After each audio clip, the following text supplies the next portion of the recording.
नमस्कार, मैं हूं आपके साथ नेहा शर्मा और आप देख रहे हैं हमारा विशेष कार्यक्रम आध्यात्मिक ज्ञान चर्चा। और आइए शुरुआत करते हैं कार्यक्रम की और जानते हैं विचार जगत गुरु तत्वदर्शी संत रामपाल जी महाराज, सतलोक आश्रम बरवाला, जिला हिसार हरियाणा, बनाम हंसादेश पंथ के प्रमुख संत श्री सतपाल जी महाराज, पंजाबी बाग, दिल्ली के विचार। गीता ज्ञानदाता अध्याय 4 के श्लोक 34 में जिस तत्वदर्शी संत के पास जाकर तत्व ज्ञान को समझने के लिए कहता है, उस तत्वदर्शी संत की पहचान क्या है? तत्वदर्शी महापुरुष जो श्रोत्रिय ब्रह्मनिष्ठ हो, उनकी पहचान ये है कि जैसे आपने देखा होगा सूर्य है और आप कहें जी सूर्य की क्या पहचान है, तो सूर्य जब चमकेगा तो सारे संसार को दिखेगा। जो ज्ञान की चर्चा करते हैं वो तत्वदर्शी जो महापुरुष होते हैं, तत्व को जानते हैं, वो तत्व की ही बात करेंगे, वो और दाएं बाएं की बात नहीं करेंगे। जो तत्व की बात करेंगे और आपको तत्व को लखाएंगे। तो श्रोत्रिय ब्रह्मनिष्ठ महापुरुष जो होते हैं वो शास्त्रों के आधार पर, शास्त्रों द्वारा प्रमाणित, और वो तत्व दर्शन कराएंगे ताकि आपको उसका अनुभव हो। जैसे मैं आपके मुंह में, मैं आपको चीनी के बारे में बहुत कुछ कहता रहूं, पर आपको मिठास का अनुभव नहीं होगा। पर जब आपकी जिह्वा पर जब चीनी रखी जाएगी तो आपको मिठास का अनुभव हो जाएगा, फिर मुझे कहने की ज़रूरत नहीं है। ऐसे ही तत्वदर्शी महापुरुष जो होते हैं, जब उस शब्द का ज्ञान कराते हैं, उस तत्व का दर्शन कराते हैं, तो फिर कहने की ज़रूरत नहीं होती। तभी कहा गया है, कहा सुनी की है नहीं, देखा देखी बात, दुल्हा दुल्हन मिल पड़े फीकी पड़ी बारात। तो संसार की बारात फीकी हो जाती है और आत्मा परमात्मा का योग स्थापित हो जाता है। जो दीक्षा आप देते हैं वो आपको अपने गुरु से मिली है, खुद से आप दीक्षा देते हैं अपने भक्तों को? हमारे सदगुरु से मिली, हमारी गुरु परंपरा में, संत परंपरा में गुरु से मिली। महाराज जी, जो पूजा की विधि बताते हैं, श्रीमद् भागवत गीता में ये वर्णित है, ये चीज़ क्या? ये मैंने इसलिए आपको श्रोत्रिय ब्रह्मनिष्ठ कहा कि शास्त्रों के आधार पर, जो शास्त्रों में लिखा है उसके आधार पर सद्गुरु ज्ञान देते हैं, शास्त्रों द्वारा प्रतिपादित, इसलिए उनको श्रोत्रिय ब्रह्मनिष्ठ कहते हैं। अभी आपने सुने हंसादेश पंथ के प्रमुख संत श्री सतपाल जी महाराज, पंजाबी बाग, दिल्ली के विचार। और आइए अब जानते हैं जगत गुरु तत्वदर्शी संत रामपाल जी महाराज, सतलोक आश्रम बरवाला, जिला हिसार हरियाणा के विचार।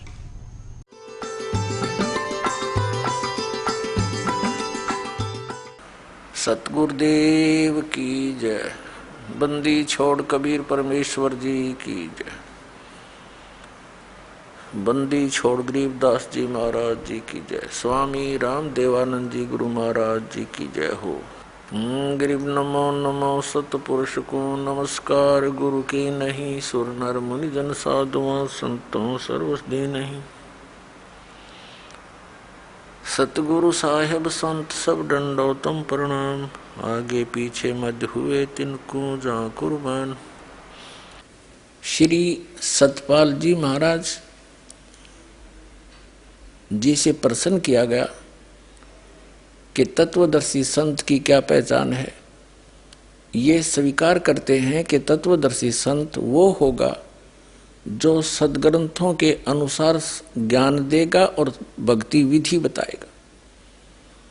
अब सदग्रंथों में कौन सी विधि है और कौन सा ज्ञान है, जिसे श्री सतपाल जी और श्री हंस जी महाराज जो इनके पूज्य गुरुदेव जी थे, और श्री प्रेम रावत जी जो अमेरिका के अंदर अधिकतर रहते हैं, जो इनके छोटे भाई हैं, ये शास्त्र विधि त्याग कर मनमाना आचरण कर रहे हैं और शास्त्र विरुद्ध ज्ञान दे रहे हैं।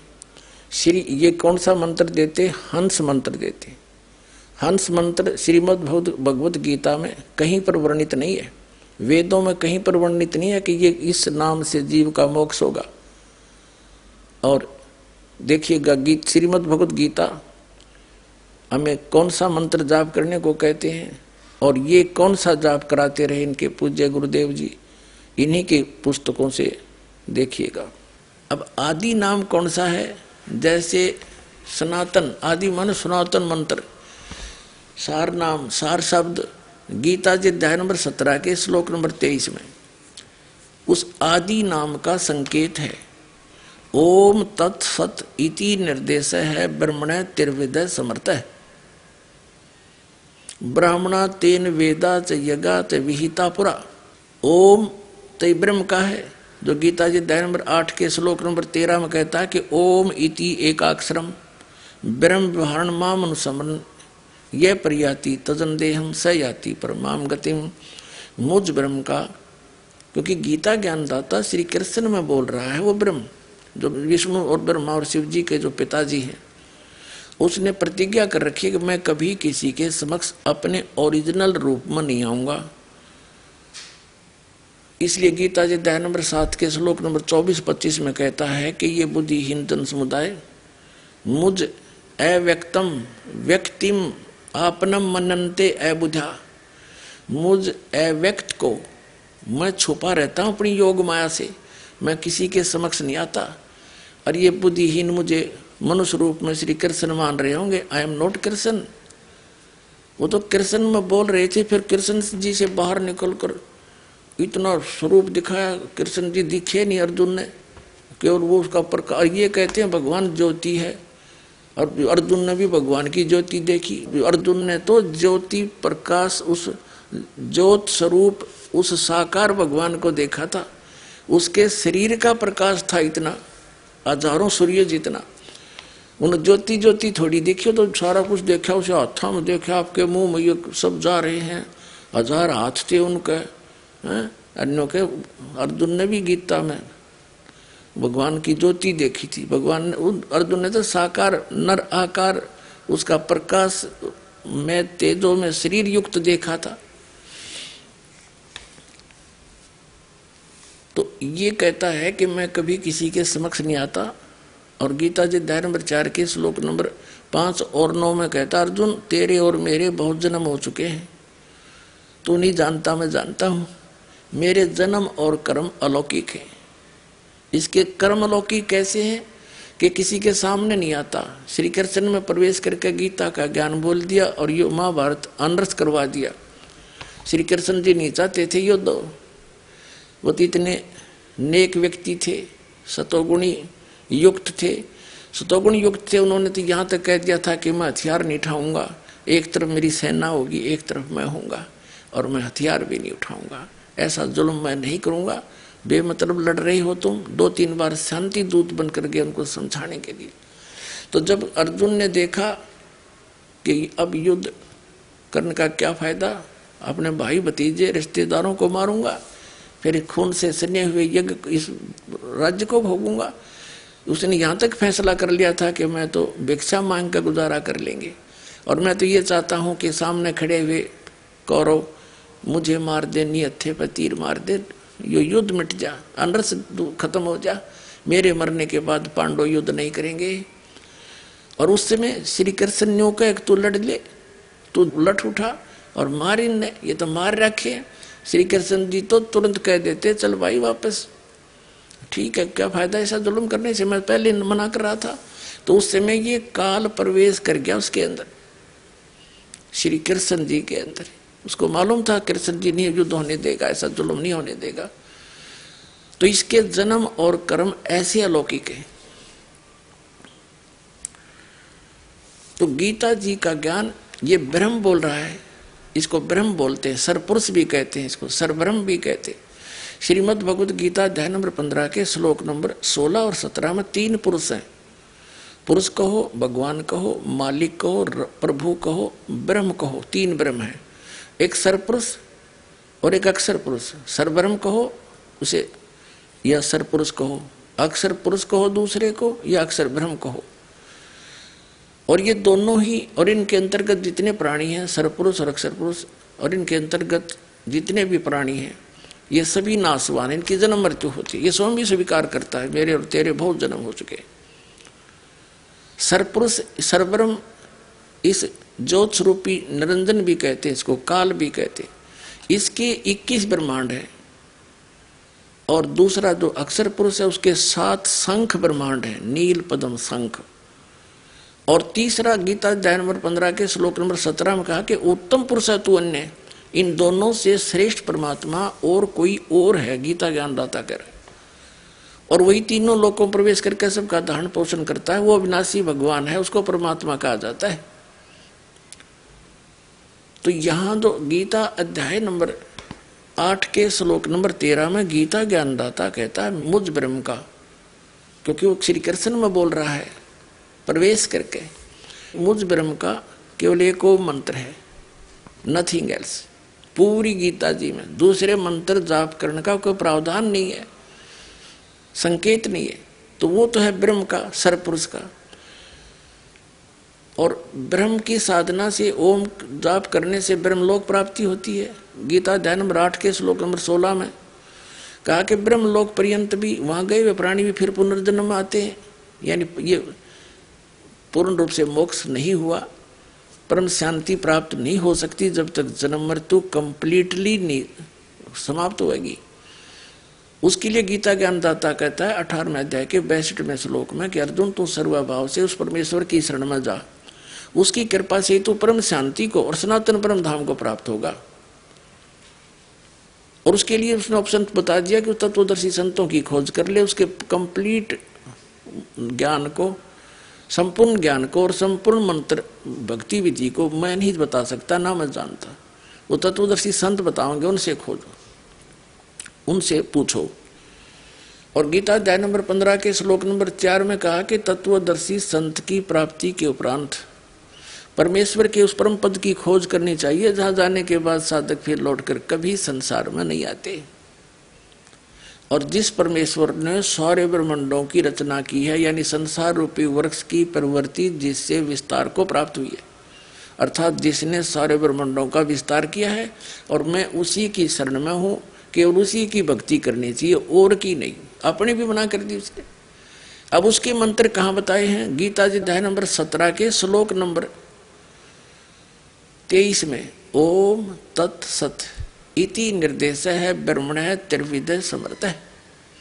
उस सच्चिदानंद घन ब्रह्म की, उस सच्चिदानंद घन ब्रह्म की साधना के 3 मंत्र का निर्देश है। निर्देश मीन फाइनल डिसीजन, उसमें कोई अग्रम मग्रम नहीं, ये इससे अतिरिक्त कोई मंत्र करना ही नहीं। ओम तय ब्रह्म का, सरपुरुष का, और तत् और सत ये सांकेतिक है। ये सत मंत्र भी कोड वर्ड है, ये दास के पास उपलब्ध है। और सत शब्द ये सार शब्द है, सार नाम, ये भी इस दास के पास, इस पृथ्वी में 21 ब्रह्मांड में किसी के पास नहीं। तो उसको आदि नाम कहते हैं, वो आदि नाम है। और कहा कि और मंत्र सब छोड़ दे, कबीर साहब कह रहे। और ये इन्होंने कबीर परमात्मा की वाणी को, अपने अज्ञान सिद्धांत, अज्ञान मंत्र को, गलत मंत्र को सिद्ध करने के लिए वाणी भी ली है, जो कि इनके मंत्र का खंडन कर रहे हैं। देखिएगा, हम पढ़ रहे हैं वही पुस्तक हंस योग प्रकाश नाम महिमा पृष्ठ 227 पर। आदि नाम पारस है, मन है मैला लो, परसत ही कंचन बया, छूटा बंधन वो आदि नाम मुझ दास के पास है, इस विश्व में किसी के पास नहीं। फिर आदि नाम निज मूल है, और मंत्र सब डार, कह कबीर निज नाम बिन बोड मुआ संसार। ये आदि नाम तो मूल है, बिल्कुल सबकी जड़ है, और मंत्र हैं डार, शाखा हैं। जैसे ये ओम तत्सत, ये सत जो मंत्र है तीसरा, ये परम अक्षर ब्रह्म का है, ये कोड वर्ड है, ये तो है आदि नाम, ये तो जड़ असली मंत्र है। और ओम और तत् भी सांकेतिक है, कोड वर्ड है। ये है शाखा, डार है समझो। और तो एक पेड़ का कंप्लीट ही हो, पेड़ में मूल भी हो और डार भी हो, तभी तो वो पेड़ है। डारा न काट दे तो मूल के करेगा, और मूल छोड़ दिया तो डार कहाँ से रहेंगी? तो वो कंप्लीट ही होना चाहिए, तभी लाभ होगा। ये लिखा है आदि नाम निज मूल है, और मंत्र सब डार, कहे कबीर निज नाम बिन बोड मुआ संसार। यह बताया कि कोटि नाम संसार में, ये हंस और ये आदि, ताते मुक्ति न होए। आदि नाम जो गुप्त जप, आदि नाम जो गुप्त जाप, बूझे बिरला कोई। फिर कहे राम राम सब कोई कहे, नाम न जाने कोई, नाम चीने सतगुर मिले, नाम कहावे सोए। यानी वो मंत्र है अलग, राम राम कहने से नहीं, वो 3 मंत्र का जाप राम नाम है। ओंकार निश्चय भया, सो करता मत जान। और सच्चा शब्द गुरुदेव का पर्दे माहे पछाड़। वो दास बताओगा, कोड वर्ड होते हैं, वो पर्दे में दिए जाते हैं, ये दास आपको देगा। ये तीनों मंत्र कंप्लीट। इनमें से जो ओम मंत्र और साथ में तत् सांकेतिक है, ये 2 अक्षर का सतनाम बन जाता है। इनका श्वास उश्वास से जाप है। एक सोहम को अलग करके जपना महामूर्खता है। ये तो मोटरसाइकिल के 2 हिस्से बीच तक काट ले, अन्यों को इसको इधर ले जा, इसको इधर ले जाए, ये ओके होगी। काम बिगाड़ दिया सारा होता है। हम यहाँ पढ़ रहे हैं, ये हंस योग प्रकाश का 227 पर पढ़ रहे हैं, यहाँ आगे फिर कहा है कि जो जन हो है जो हरि रतन ले ही बिल गाए, यानी भिन्न भिन्न छानबीन करके लेगा सही जोरी होगा तो। और सोहम जप मुआ मिथ्या जन्म गवाए। आ गया इनका अंत। ये खुद हंस का, चलो इनकी बात बड़ी कर ली, सोहम कर लिया। वैसे तो ये कोई तुक नहीं, हंस का उल्टा बिला सोहम हो गया, सोहम जाप कर ले और फिर उसको ऐसे कर ले। तो परमात्मा कबीर जी की वाणी जो इन्हें समर्थन में ली है, यह इनके उस उपदेश का खंडन कर रही है इन्हीं की पुस्तक में कि सोम जब मेरे व्यर्था जन्म गंवाया। क्योंकि सोहम नाम का जाप अलग से विधि है उसकी, और ऐसे अकेला सोहम जाप करने से, 2 हिस्से करने से भी कोई लाभ नहीं।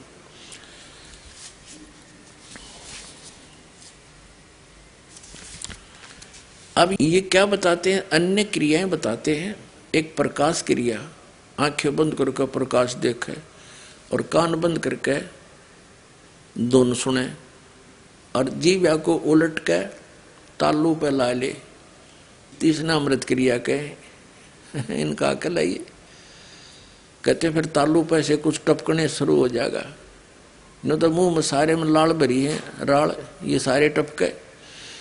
इनको खेचरी मुद्रा का भी नहीं पता। इन सभी क्रियाओं का लाभ आपको जो मंत्र दिया जाएगा श्वास उश्वास का, कंप्लीट 3 मंत्र का, उसमें ये सभी लाभ आपको ऑटोमेटिकली मिल जाएगा। इन क्रियाएं की आवश्यकता नहीं। ये तो बिल्कुल यूजलेस बताई, ना किसी संत ने करी, ये तो पथभ्रष्ट योगी करा करते, और उन्हीं के इतिहास से इन्होंने ले रखा है। उपनिषद क्या है? उपनिषद एक ऋषि विशेष का अपना अनुभव है। जैसा भी उसने अपने सारे जीवन में भगवान की भक्ति करके जो उपलब्धि हुई, और यदि उस ऋषि का अनुभव वेदों से नहीं मिलता है तो यूजलेस है। जैसे ये सत्यार्थ प्रकाश महर्षि दयानंद आर्य समाज प्रवर्तक का अनुभव है, और ये एक उपनिषद का रूप धारण कर चुका था। अगर इस दास पर परमात्मा की दया ना होती तो इसकी अपोल पाड़ दी, इसमें कख भी नहीं, सत्यार्थ प्रकाश सारा वेद विरुद्ध ज्ञान भरा पड़ा इसके अंदर। तो इसकी ऐसी स्थिति हो गई थी, श्रद्धालु लोगों ने वेदों को पढ़ना ही छोड़ दिया था, ये मानकर के महर्षि दयानंद वेदों का विद्वान था, और इन्होंने जो साधना की वेद अनुसार की है, और वेदों वाला ज्ञान इन्होंने सिंपल करके सत्यार्थ प्रकाश में अपना अनुभव लिख दिया। तो ये सही है। अब दास ने वेदों से तुलना करके दिखाई सत्यार्थ प्रकाश की, सारा वेद विरुद्ध ज्ञान है उसके अंदर। तो इसका समय आने पर फिर आगे प्रकरण चलाएंगे, अभी पहले इनसे निमट लें। तो ये जो उपनिषदों से इन्होंने क्रियाएं ली हैं, ये उन ऋषियों की अपना अनुभव है जो वेद ज्ञानहीन थे, तत्व ज्ञानहीन थे, उनको वेदों का ज्ञान नहीं था, और अन्य साधना करके अपना जीवन नाश करके आने वालों के लिए वह छाप छोड़ के बना का अपना अनुभव। अब देखिएगा, ये है हंस योग प्रकाश 290 पृष्ठ पे, हम 291 पे पढ़ेंगे। यहाँ पर खेचरी मुद्रा विधि। देहांत काल में परम पद कैवल्य मोक्ष होता है। इन 4 मुक्तियों में से एक मुक्ति है। तालू छिद्र के ऊपर जीवा प्रवेश करके 1 घड़ी मात्र खेचरी मुद्रा स्थित रहे, और योगी को सर्प बिच्छू आदि का विष न लगे, और बुढ़ापा रोग मृत्यु को जीत जावे। वाली पलित जो चमड़ा ढीला होकर सलोटें पड़ती हैं न होवे। बता, अब ये क्या बता रहे हैं कि तालू पर जीभ लाने से आदमी ना तो मरे ना उसका रोग होवे। या खेचरी मुद्रा श्री हंस जी करा करते। ऐसे बुरी बीमारी हुई, घुटना में रोग हो गया और बुखार से तड़प कर मर गए और भूत प्रवेश कर गए उस साधना से। तो खा कया साधना। अभी आपने सुने जगत गुरु तत्वदर्शी संत रामपाल जी महाराज, सतलोक आश्रम बरवाला, जिला हिसार, हरियाणा के विचार। और आइए अब जानते हैं हंसा देश पंथ के प्रमुख संत श्री सतपाल जी महाराज, पंजाबी बाग, दिल्ली के विचार। जो दीक्षा आप देते हैं वो आपको अपने गुरु से मिली है या खुद से आप दीक्षा देते हैं अपने भक्तों को? हमारे सदगुरु से मिली, हमारी गुरु परंपरा में, संत परंपरा में गुरु से मिली। अभी आपने सुने हंसा देश पंथ के प्रमुख संत श्री सतपाल जी महाराज, पंजाबी बाग, दिल्ली के विचार। और आइए अब जानते हैं जगत गुरु तत्वदर्शी संत रामपाल जी महाराज, सतलोक आश्रम बरवाला, जिला हिसार, हरियाणा के विचार। श्री सतपाल जी महाराज तथा श्री प्रेम रावत जी, जिसको बालकेश्वर जी कहते हैं, ये दोनों महाराज श्री हंस जी महाराज के पुत्र और उनके शिष्य हैं। ये कहते हैं कि जो दीक्षा हमारे पूज्य गुरुदेव श्री हंस जी महाराज दिया करते थे, वही दीक्षा हम अपने अनुयायियों को प्रदान कर रहे हैं। पुण्यात्माओं, जो इनके पूज्य गुरुदेव श्री हंस जी महाराज जो साधना स्वयं करते थे और जो दीक्षा देते थे, उससे उनको क्या मिला? 40 वर्ष की साधना के उपरांत वो प्रेत बाधा से पीड़ित, देखिएगा प्रमाण। तो आज जो अब सतपाल जी महाराज और श्री प्रेम रावत जी जो इनके छोटे भाई हैं, जो वही साधना ये दे रहे हैं, तो इनके अनुयायियों की क्या दशा होगी? ये श्री हंस जी महाराज यही क्रियाएं करा करते जो आज इनके सुपुत्र श्री सतपाल जी और श्री प्रेम रावत जी जो अमेरिका वाला, वो बता रहे हैं, करोड़ों जीवों को पीछे लगा रहे। यही साधना इनके पूज्य पिताजी और पूज्य गुरुदेव मानते हैं उनको, ये करा करते। वैसे तो इनको नाम देने का आदेश भी ना दे पाए थे ये, क्योंकि जिस समय इनकी 1966 जुलाई 19 को दिल्ली में मृत्यु हुई, उस समय सतपाल जी तो मंसूरी पढ़ रहे थे और वो छोटा लड़का अपनी माँ के साथ देहरादून में था 8 वर्ष का, और श्री सतपाल जी थे 15 वर्ष के 1966 में। तो ये तो वहाँ मर गया, किसी से बात भी ना कर पाया, बोल भी नहीं सके था, अनबोल होकर मरा, जैसे एक भक्तिहीन प्राणी की मृत्यु होती है। मेरे पूज्य गुरुदेव जी 108-9 वर्ष के होकर शरीर त्यागा था और आराम से चारपाई पे बैठे बैठे शरीर छोड़ गए, बुखार तक नहीं हुआ उनके कभी उस समय।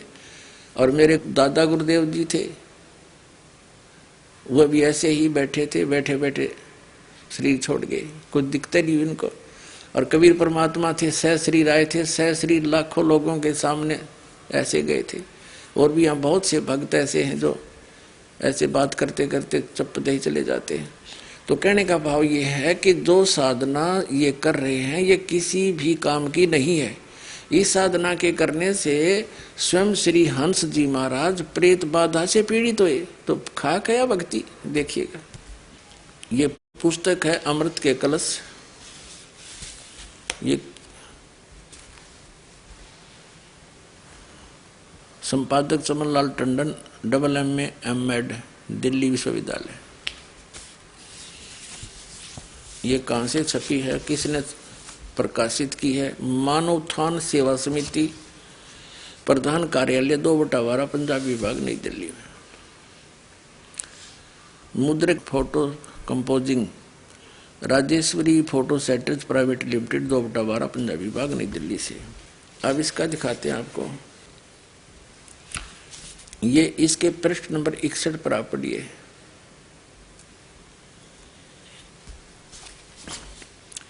सन 1922-23 में श्री महाराज जी को उपदेश हुआ, नाम लिया इन्होंने, एक स्वरूपानंद महाराज से, नंगली वाले थे। और 1926 में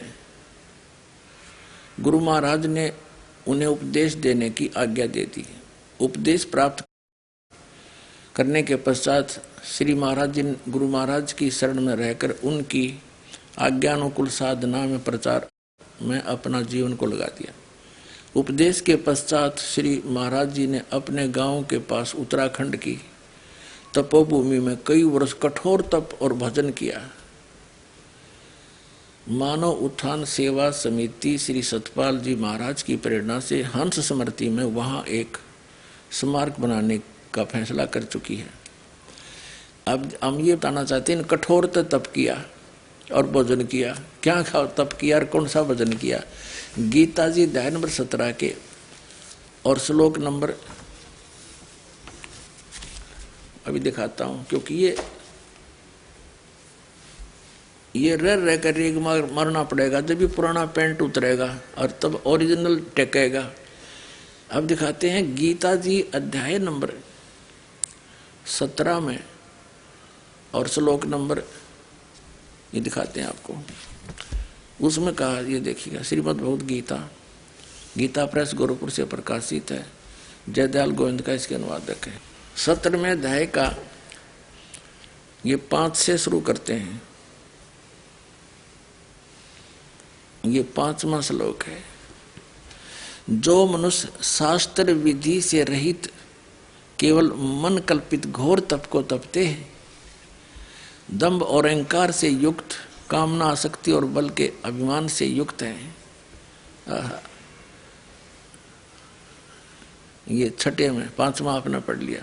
वे शरीर रूप से सतीत मुझ भूत समुदाय को और अंतःकरण सतीत मुझ परमात्मा को भी क्रस करने वाले हैं, मुझे भी दुखी करते हैं। ऐसा घोर तप कठोर तप करने वाले अज्ञानियों को तू असुर स्वभाव के जान। बता, गीता अध्याय नंबर 16 के श्लोक नंबर 23 में कहा है कि शास्त्र विधि को त्याग कर जो मनमाना आचरण करते हैं, उनकी ना तो कोई मोक्ष हो, गति हो, ना तो उनको गति प्राप्त हो, ना उनका कोई सुख हो और न ही कोई सिद्धि प्राप्त हो, ना उनकी परम गति हो, तो यूजलेस। तो इन्होंने शास्त्र विधि त्याग कर मनमाने अपने कल्पित घोर तप किए, साधनाएं की, तो जिससे इसकी क्या दुर्गति हुई, क्या हाल हुआ श्री हंस जी का, देखिएगा। अब हम आगे हैं वही पुस्तक अमृत के कलश और पुस्तक 61 पृष्ठ पे। यह पढ़ लिया आपने कि 1923 में इन्होंने दीक्षा प्राप्त की। 22-23 में श्री हंस जी महाराज को उपदेश हुआ और 1926 में इनको नामदान करने का आदेश दे दिया उस स्वरूपानंद जी नंगली वाले ने। और फिर इन्होंने उत्तराखंड में कई वर्ष तक कठोर तप और भजन किया। भजन किया हंस यहाँ पे कह रहे हैं जीव को हंस कहते हैं, जो शरीर छोड़कर जाता आदमियों का हंस उड़ गया, इसका वो जीव उड़ गया। जीव उड़ गया तो जीव की पूजा जीव कर रहा है। जीव जीव जीव जीव, उसने 2 भाग कर ले चाहे 1 कर ले, हंस को चाहे जीव को, इनके शब्दों में। अब इस साधना को 40 वर्ष करने के उपरांत श्री हंस जी महाराज को प्रेत बाधा का शिकार होना पड़ा। जब भूत भी नहीं हटे इन साधनाएं, तो खा के इनकी भक्तियां।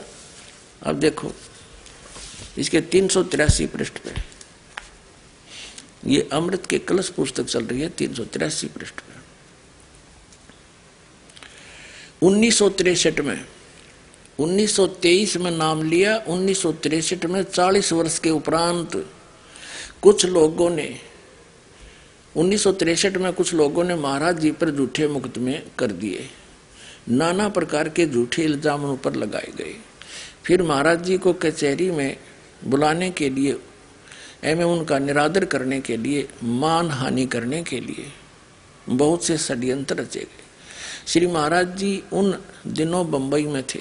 श्री महाराज जी को कचहरी में न जाना पड़े, इसके लिए उनको अस्पताल में भर्ती कर दिया गया।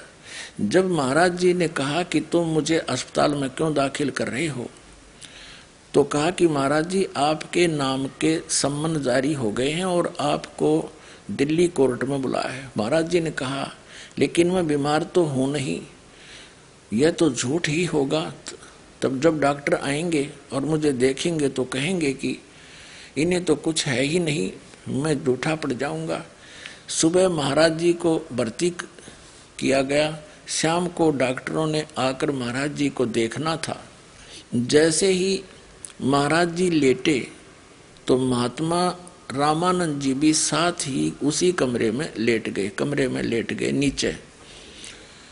1-2 घंटे पश्चात महात्मा रामानंद जी सो रहे थे। उन्होंने हाय हाय की आवाज सुनी। वे उठे और महाराज जी से पूछा, क्या बात है महाराज जी? हंस जी से पूछा। महाराज जी की जीभ निकल रही थी, जीभ बाहर को आई हुई थी, आंखें लाल हो रही थी और जिस्म भट्ठी की तरह जल रहा था। महात्मा जी कहते हैं, मैं घबरा गया और भागा सिस्टर के पास गया और कहा कि महाराज जी की तबीयत अचानक खराब हो गई है। डॉक्टर आए, उन्होंने महाराज जी का तापमान देखा, 104 बुखार था। सारी रात बेचैनी में कटी। डॉक्टर से कहा कि इनको दिल्ली जाना है। अब विचार करो पुण्यात्माओं, 104 बुखार में जीभ निकला करे, उसमें भूत आ गया है और भूत बढ़ गया, लाल आंख होगी, जीभ बाहर निकल आई और हाय हाय कर रहा, तो उसमें प्रेत आ गया। देखो आगे कंप्लीट स्पष्ट हो जाएगा। अब हम 383 पर आ गए हैं। इनका तो सम्मन आया हुआ है। डॉक्टर से कहा इन्होंने दिल्ली जाना है। डॉक्टर ने कहा कि इस हालत में ये दिल्ली नहीं जा सकते। झट डॉक्टर ने एक मेडिकल सर्टिफिकेट दे दिया। महाराज जी की तबीयत लगभग 1 महीने के लिए खराब रही, वो भूत रहा 1 महीने। हम सब लोग घबरा गए। कभी कभी बुखार इतना तेज हो जाता था कि महाराज जी की आंखें एकदम लाल हो जाती थी। जब कुछ दिनों के बाद महाराज जी होश में आए तो महात्मा रामानंद जी ने कहा, यानी बेहोश थे हुए 1 महीने तो अचेत पड़े रहे, वो भूत लौटा रहा उसमें, वो तो इसको परेशान करा, दे ही तोड़ दी इसकी बुढ़ेगी। देख हम घबरा गए। महाराज जी की आंखें एकदम लाल हो जाती थी। कुछ दिनों के बाद महाराज जी होश में आए तो महात्मा रामानंद जी ने कहा, महाराज जी आप तो अच्छे भले सो रहे थे, एकदम आपको क्या हो गया, इतनी आपकी हालत कैसे खराब हो गई? तो महाराज जी ने कहा कि जैसे मैं लेटने लगा तो मैंने कहा, हे गुरु महाराज अब मेरी लाज आपके हाथ में है। ये लोग झूठे मुकदमे बनाकर मुझे कचहरी में खड़ा करना चाहते हैं। मैं बीमार तो हूँ नहीं हूँ, ये लोग झूठा मेडिकल सर्टिफिकेट भेजेंगे तो यह तो झूठ ही होगा। बस जैसे ही यह मन में आया और मैं लेटा तो मुझे बुखार चढ़ना शुरू हो गया और उसी से आज मेरी हालत होगी। गुरु महाराज जी ने मेरी लाज रखी और सचमुच मुझे बीमार कर दिया। हम विचार करो पुण्यात्मा, गुरु महाराज स्वस्थ कराया करें कि बीमार कराया करें? इनके गुरु महाराज भी भूत बन रहे। जब इन्हें याद किया वो भूत आ बढ़िया इसमें। और जब ऐसा बुरा हाल भूत प्रेत बाधा से होता है, 1 महीने तक उसकी बिरान मट्टी रही, खावे न पीवे, होश में नहीं आया। आगे देखो फिर वो भूत कैसे निकाला गया, देखिएगा। गुरु महाराज ने मेरी लाज रख ली, मुझे सचमुच बीमार कर दिया। कुछ प्रेमियों ने कहा शायद लोगों ने जादू टोना कर दिया है। महाराज जी कभी कभी पीड़ा में कराते थे, हाय मैं मर गया। वाह भाई वाह, देखा, हाय मैं मर गया, यानी ऐसी हालत। अरे ये न्यू कह रहे थे इस खेचरी मुद्रा करने से रोग निकट नहीं आवे, बुढ़ापा निकट नहीं आवे, सलवट नहीं पड़े शरीर में, कि आगे अड़ीवा इनकी साधना क्या आड़े अड़ीवा। ये देखिएगा, हाय मैं मर गया और बहुत कमजोर हो गया। एक गुजराती बाई एक पंडित को लाई जो ऊपरी हवा का इलाज करता था। भूत का डनिया बुलाया, फिर झाड़े लड़िया। हाँ देखो, ऊपरी हवा का इलाज करता था। तो उसने महाराज जी को देखकर कहा कि अरे इनको तो किसी ने कुछ कर दिया है और ये तभी ठीक होंगे जब इनकी नजर उतारी जाए और चौराहे की पूजा की जाए। पंडित जी ने एक मंत्र बताया, जो नजर उतारते समय बोला जाएगा। सारी सामग्री मंगाई गई और पंडित जी को उसकी दक्षिणा दे दी गई। वो झाड़ी लानी है कि वो विधि बताया गया, ऐसे कर लियो। वो विधि बता गया, ये मंत्र बोल दियो, ये ऐसे ऐसे सामग्री लाओ, मटके में घड़े में रखो और रात के 12 बजे चौराहे पर रखा आइयो। भूत जब प्रसन्न होगा, जब इसका पीछा छोड़ेगा तुम्हारे गुरु जी का। देखो सारी सामग्री मंगाई और पंडित जी को उसकी दक्षिणा दे दी गई। और महात्मा रामानंद जी जो स्वयं ब्राह्मण परिवार के हैं, उन्होंने इस कार्य को अपने हाथों में लिया। लगभग 5-7 प्रेमी वहां पर थे हॉस्पिटल के कमरे में। रात के 12 बजे उस सामग्री को एक कलश में रखकर चौराहे में रखना था। रामानंद जी ने नजर उतारने के बाद कहा कि कौन मेरे साथ चलेगा। सभी भयभीत हो रहे थे, ये चेले डर गए, भूता थे, सभी भयभीत हो रहे थे। अंत में उन्होंने डांट कर कहा, अरे डरते क्यों हो, मैं भी तो चल रहा हूं, क्या भूत हमें खा लेगा। वो भूत का डर मत है, और मटके में लेकर चले उसको। फिर अंत में उन्होंने एक दूसरे महात्मा को तैयार किया। घनघोर वर्षा हो रही थी, तेज हवा चल रही थी। जैसे ही महात्मा जी कमरे से बाहर निकले, यानी रामानंद उस गढ़े नरभूत ने लेकर, तो तेज आंधी से दरवाजे ने इतनी आवाज की और हवा के अंदर आने से महाराज जी जोर से चिल्लाए। कौन चिल्लाया? हंसराज जी चिल्लाए। वो रामानंद ठाकर भूत ने लेकर चलिया। दरवाजा खोला, उसको एकदम बड़ाक देसी लागी, तेज बात है। और डोके महाराज जी चिल्लाए, हंस जी चिल्लाए, फिर किलकी मारी भूत ने। देखो जैसे ही महात्मा जी कमरे से बाहर निकले तो तेज आंधी से दरवाजे ने इतनी आवाज की और हवा के अंदर आने से महाराज जी यानी हंस जी भी जोर से चिल्लाए। तो रामानंद जी भी कांप उठे और डर गया, और उनका झाड़ी लानिया भी डर गया और भयभीत हो उठे। और मन में यह ख्याल आया कि फिर वापस कमरे में चलें, लेकिन फिर धैर्य बांध कर और नाम का सुमन करते हुए, नाम खाक था तुम्हारे पास, हंस हंस, उसका भी 2 भाग करे। वे चौराहे की तरफ उस कलश को उठाए हुए चल रहे थे। दूसरे महात्मा छाता लिए हुए चल रहे थे। चौराहे में रखकर जैसा पंडित जी ने बताया था, पीछे मुड़ाए। हो गया कल्याण। इस अंश जी का ये साधना करता था। ये कौन सी अभी दिखाता हूं, जो ये सारा समुदाय करता है। आइए अब हम उन श्रद्धालुओं के अनुभव जानते हैं जो जगत गुरु तत्वदर्शी संत रामपाल जी महाराज जी से दीक्षा प्राप्त कर चुके हैं तथा उनके द्वारा बताए गए भक्ति मार्ग पर चल रहे हैं। नमस्कार सर। नमस्कार। क्या शुभ नाम है जी आप जी का? खूबीराम साहू। सर, परम संत सतगुरु रामपाल जी महाराज की शरण में आने से पहले आप कौन सी भक्ति करते थे? सतगुरु संत रामपाल के शरण में आने से पहले दामाखेड़ा वाले कबीर धर्म नगर है, उन्हीं के बताए मार्ग पर चलते थे। कबीर धर्म को ही मानते थे। सर, दामाखेड़ा से आप जुड़े हुए थे, क्या भक्ति देते थे वहाँ पे आपको? भक्ति 5 नाम देते थे जो कबीर सागर में है। वो नाम की जो महिमा है, वो नाम आदि नाम, अजर नाम, अमी नाम, यही भक्ति करने को देते थे।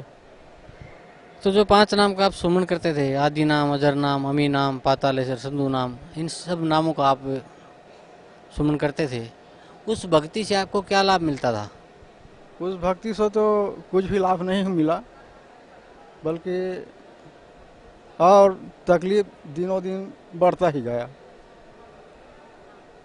तो मेरा तो जो कुछ था वो ठीक था, मगर हमारी श्रीमती जी की तबीयत जो है अचानक ऐसा खराब हुआ कि जैसा कि सिकंदर बादशाह को जलन का रोग था, पूरा बदन में जलन, बस उसी प्रकार से बदन में जलन का रोग हो गया और हृदय में बहुत ज़्यादा दर्द हो गया। नींद भी नहीं आती थी। तो बहुत बेचैन थे। तब सोचे कि अब इसका इलाज कहाँ किया जाए, किस डॉक्टर के पास। तो हृदय पर जो दर्द था तो उसके लिए हृदय रोग विशेषज्ञ के पास गए, दिखलाए तो बताया ये हृदय की गड़बड़ी के नाम से, कमजोरी के नाम से ये हो रहा है। तो ऐसा कहकर दवाई गोली दिए, मगर कुछ भी लाभ नहीं हुआ। एक बार गए, फिर भी लाभ नहीं हुआ। दोबारा गए, इसे 4-5 बार गए, उनसे कुछ भी लाभ नहीं हुआ। तो फिर डॉक्टर फिर बदले, मगर किसी से भी कुछ लाभ नहीं हुआ। तो अंत में सोचा कि अब तो डॉक्टरों से ठीक नहीं हो रहा है। तो जिस तरह से सिकंदर बादशाह का जलन की व्याधि जो है परमेश्वर कबीर साहब के शरण में जाने से ही ठीक हुआ, तो हो सकता है इसका भी बीमारी किसी संत के जाने के चरण में जाने से ठीक हो जाएगा। ये सोच करके वो पूज्य जो गुरुदेव थे वंशाचार्य, उनके पास गए, विभिन्न साधु संतों के चरण धोते थे, चरणामृत लेते थे, मगर किसी भी प्रकार से वो दूर नहीं हुआ। तो जागरण चैनल देखते थे, तो जागरण चैनल में प्रभु यीशु का आशीर्वाद प्रार्थना केंद्र से प्रसारण आशीर्वाद प्रार्थना आता था। तो उसमें उसको देखते थे, तो उसमें जो बीमार लोग थे उनको चंगाई देने के लिए वो जो ब्रदर्स है वो साकारा करके गिरा देते थे, और गिरने के बाद उनको पूर्ण आराम मिल जाता था। तो ये हम लोग देखे टीवी में, तो भाई धर्म तो हमारा कबीर धर्म है, और ये जो देख रहे हैं वो प्रभु यीशु मसीह का धर्म है। तो यदि बीमारी उसी से ठीक हो सकता है तो चलो भाई वहीं जाएं। वहाँ भी गए, मगर उनसे भी हम लोगों को कुछ भी लाभ नहीं हुआ। तो ये गुरुदेव का, संत रामपाल जी महाराज का प्रवचन बहुत सालों से देख तो रहे थे, मगर ज्ञान गंगा नहीं मंगवाए थे। तो सोचे कि अब ज्ञान गंगा क्या है, हमारे धर्म के बारे में तो बता रहा है, ये कथा अच्छा है, मगर ज्ञान गंगा में क्या विशेष कथा है, ये जानने के लिए ज्ञान गंगा नाम का पुस्तक मंगवाए। तो उसको पढ़ा तो विभिन्न प्रकार का ज्ञान प्राप्त हुआ। उस ज्ञान के साथ साथ उसमें भटके हुए भक्तों का परमेश्वर तो कैसे कैसे भटके और उनको कैसे कैसे शांति मिला, आराम मिला, ये सब जानकारी प्राप्त हुआ।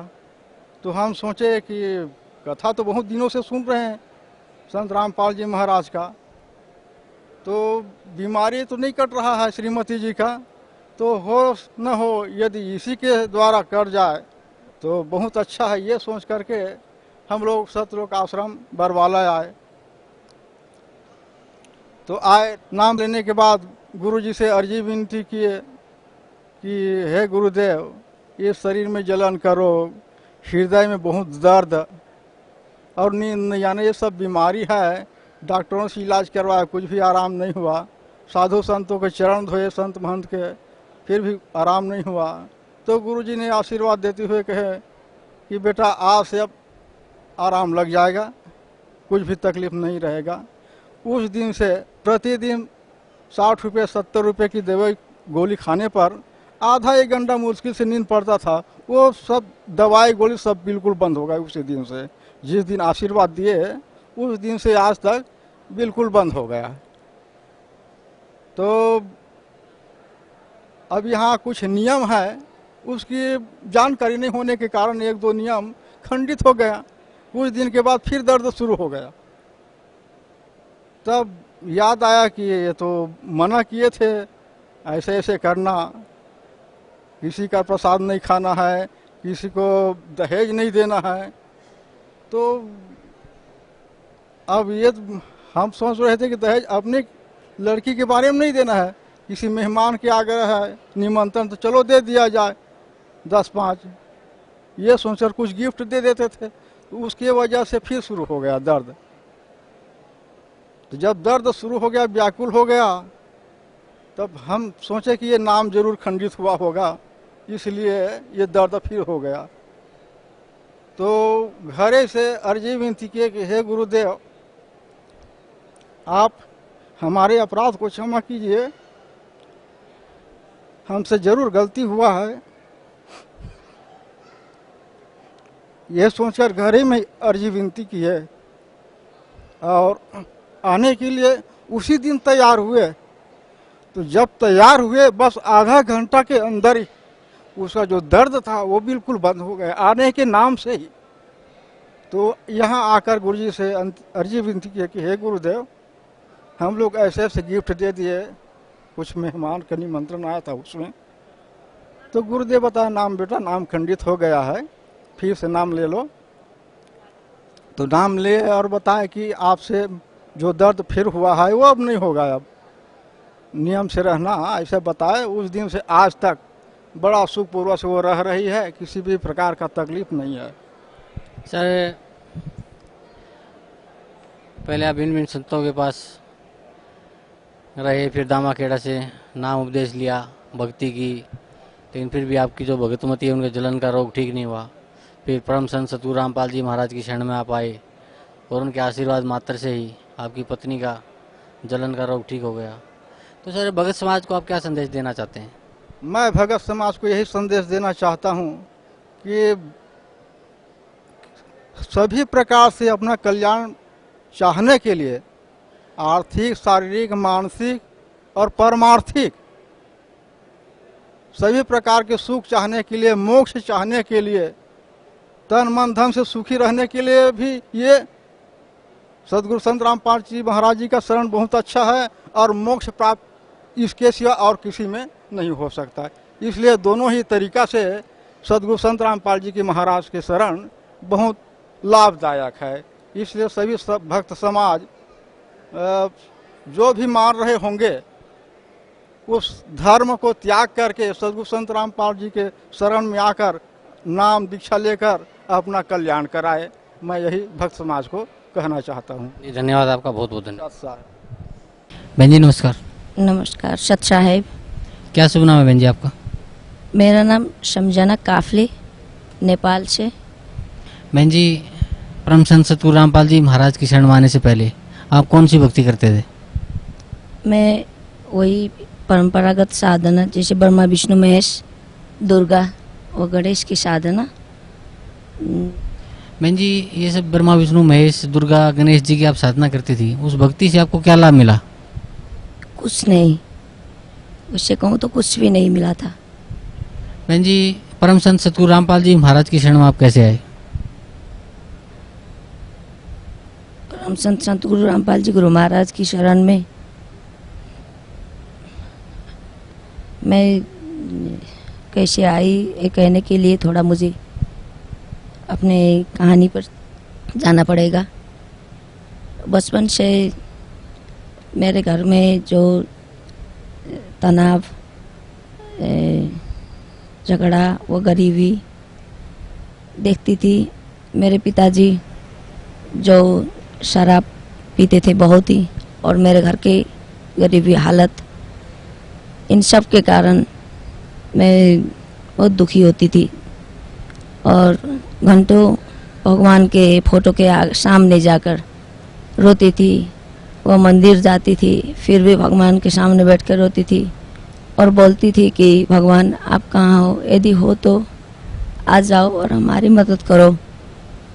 लेकिन कभी ऐसा नहीं हुआ कि भगवान आए और मदद किया। और हमारे घर में दिनों दिन बद से बदतर हालत होती गई। झगड़ा, गरीबी, इन सब। धीरे धीरे मैं बड़ी हो गई, शादी हो गई तो मैं काठमांडू आ गई।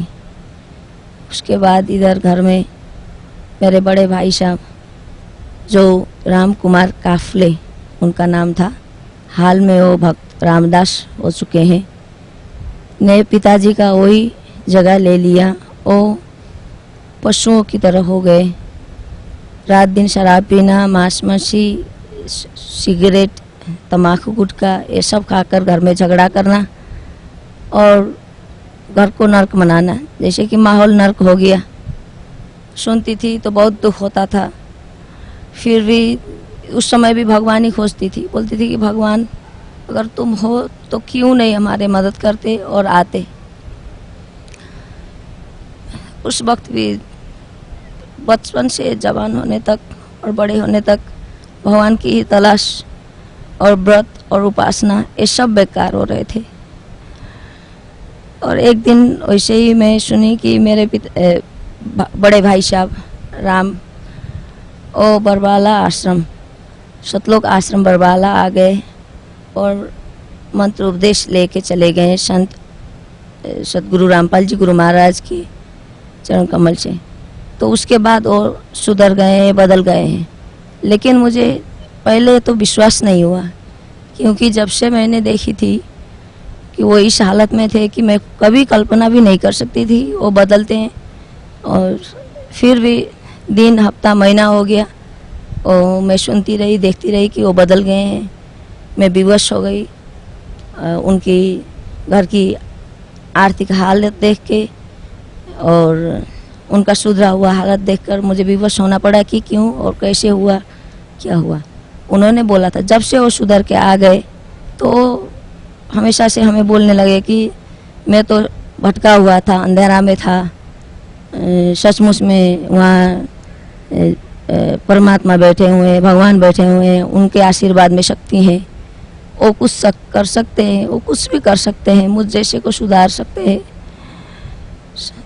और तुम लोग भी जाओ, क्यों भटक रहे हो, देखो यहाँ कुछ होने वाला नहीं है, वही होगा, और कुछ कर सकता है तो वही कर सकता है, तुम लोग जाओ, देख तू तो समझती है मुझे, तू जा, ऐसे करके मुझे बोलने लगा। क्योंकि उसके बात कर कोई विश्वास नहीं करता था, बात भी वैसे ही था, उन्होंने बनाया ही वैसा था माहौल।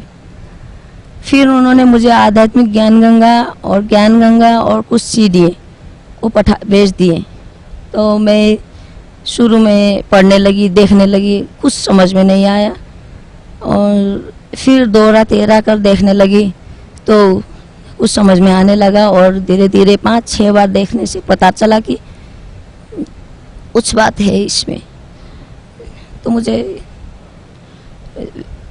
अच्छी लगी और ऐसा लगा कि शायद वहाँ पर मुझे जाना ही चाहिए। तो मैं बरवाला आश्रम आ गई। मैंने 22 मार्च 2011 में नाम उपदेश ले लिया। पहले मेरे पति ने आके 3 महीने पहले आके नामदान ले लिया। फिर उसके 3 महीने बाद मैं और मेरे 73 साल की सास हैं, वो दोनों ने साथ में आकर नाम लिया। बहन जी, पहले आप बहुत दुखी थे, मानसिक भी, आर्थिक हालत भी खराब थी, घर में कलेश भी रहता था। फिर आपने परम संत सतगुरु रामपाल जी महाराज से नाम उपदेश लिया। तो जो भक्ति पूज्य गुरुदेव संत रामपाल जी महाराज ने आपको दी है, उस भक्ति से आपको क्या लाभ मिला? उस भक्ति से मिली हुई लाभ का तो मैं बयान ही नहीं कर सकती सी। सबसे पहले बात तो मेरी जो बचपन की तलाश थी कि परमात्मा भगवान कहाँ है कि नहीं है, तो कैसे आते हैं, वह कैसे मदद करते हैं। तो ये बात मेरी सही बन गई कि परमात्मा सचमुच में हम जैसे ही हैं, इंसान के रूप में हैं, और वो एक दिन न एक दिन मिल जाते हैं। जैसे सपना, मुझे यहाँ सपना ही लगता है अभी भी, कि जब मुझे परमात्मा के दर्शन हुए तो ऐसे लगा कि मैं तो देख भी नहीं पाई उनको, कि सचमुच में ऐसा ही होता है परमात्मा। उनके एक आशीर्वाद से, एक स्पर्श आशीर्वाद से ऐसे लगा, मैं पता नहीं मेरा जीवन बदल गया, मैं इंसान बनने के लायक हो गई। और घर की हालत तो मानो स्वर्ग हो गया, क्योंकि पहले उदाहरण ही मेरे लिए यही है कि मेरे राक्षस जैसे भाई साहब बदलकर इतने दयालु और इतने धार्मिक, इतने आस्थावान, इतने इंसान बन गए। और उनकी हालत आर्थिक उन्नति भी बिल्कुल खराब थी, तो सुधर कर बहुत अच्छी हो गई। दुकान भी छोटा सा था लेकिन उसमें इतनी आमदनी हो गई तो मुझे विवश होना पड़ा। और मुझे भी घर में जो मेरे पति को पाइल्स और पेट के कुछ शिकायत से, वो तो बिल्कुल ही यहाँ आने के आशीर्वाद के बाद ही वो आज के दिन तक कोई पता नहीं है। कुछ दवाई उन्होंने नहीं ले रखा है। और मुझे और मेरे बच्चे वैसे इन लोगों तो बिरामी की तो कुछ बात नहीं, लेकिन जो मानसिक बीमारी होती है अंदर से आत्मा में कि ऐसे कि भगवान नहीं है, कोई दिखता नहीं है, ऐसा नहीं है, लेकिन ये सब भूल गया और परमात्मा है, सचमुच में है और हमारे सामने ही है। लेकिन हम लोग पहचानते नहीं हैं और कोशिश ही नहीं करते हैं। वही मंदिर, वही पत्थर, उसी में ढूंढने की कोशिश करते हैं, सत साधना नहीं करते हैं। और लेकिन जब सतगुरु रामपाल जी गुरु महाराज के श्री चरणों में आए तब पता चला कि साधना क्या होती है और पूजा क्या होती है और भगवान क्या होती है। घर में कला नहीं है, कलेश नहीं है, झूठ नहीं है। बच्चे एक झूठ बोलने के लिए डर जाते हैं, बोलते हैं कि भगवान है, नहीं ऐसे। और जो बच्चे दिन भर TV, cartoon, film, video game देखकर नहीं थकते थे, वो आज दिन भर टीवी देखते हैं तो परमात्मा की सत्संग देखते हैं और गुनगुनाते हैं तो शब्द मानी होते हैं उनके मुंह में। और मेरे बच्चे के भी स्कूल के परसेंटेज बढ़ गए हैं। वो लोग एग्ज़ाम छोड़ कर यहाँ आ जाते हैं और वापस जाकर मार्क्स देखते हैं, एग्ज़ाम देते हैं, फिर भी वो हाईएस्ट मार्क्स में मेरा बेटा ने भी करके दिखाया है, ये भी प्रूव है। और पता नहीं अंदर से अंतर आत्मा से हमें लग रहा है कि हम लोग ने सब कुछ पा लिया। शांति, एक इंसान को संसार में सबसे ज़्यादा होती है आत्मा शांति। तो मुझे लगता है आत्मा शांति और वैसे भी आर्थिक शांति, ये सब तो ऑटोमेटिकली परमात्मा के शरण में आने के बाद सब कुछ चला जाता है और सब कुछ मिलता ही जाता है। लाभ यही हुआ है मुझे। बहन जी, भक्त समाज को क्या संदेश देना चाहते हैं आप? मैं भक्त समाज, संपूर्ण भाई बहन, माता पिता जो भी हैं, आज के शिक्षित समाज जो किसी को भी भटकाकर भुलाकर कुछ नहीं कर सकता, ज्ञान गंगा पुस्तक है, देखें, पढ़ें और साक्षात परमात्मा है बरवाला आश्रम में आ जाएं, देरी ना करें।